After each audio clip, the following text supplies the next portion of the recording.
The item costing worksheet is an easy way to figure out how much your product or service costs to produce.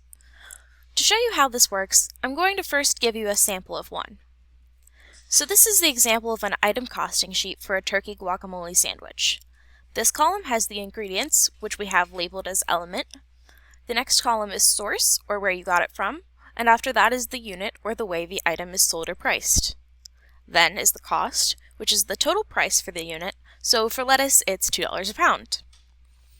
The unit over item column is the amount of the element you purchased that goes into your product. So for the Havarti, you can see that we put =2 over 32. This is because the sandwich has 2 slices and the pound has 32 slices, so there are 0.06 units of the element per product.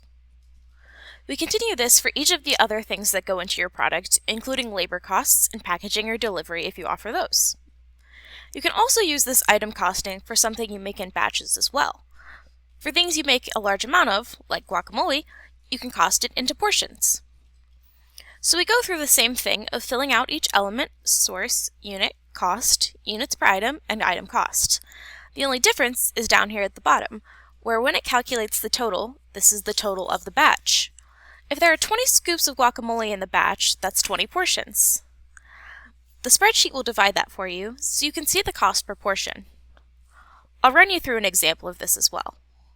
So let's say I was a jewelry maker, and I wanted to sell earrings with the teddy bear charm. One of the elements I would need is jump rings.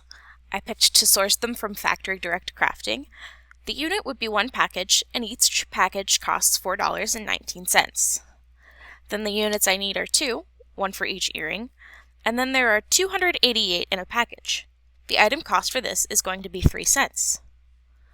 For the sake of time, I'll go ahead and plug in the rest of the elements needed except for my labor. So for labor, the owner would be the source, and it would be measured by the hour.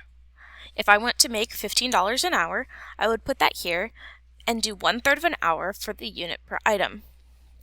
Then it'll add it up for me, and the cost of making that item would be $7.58. You can do this for basically any product or service to help you figure out how much you should charge to make a profit.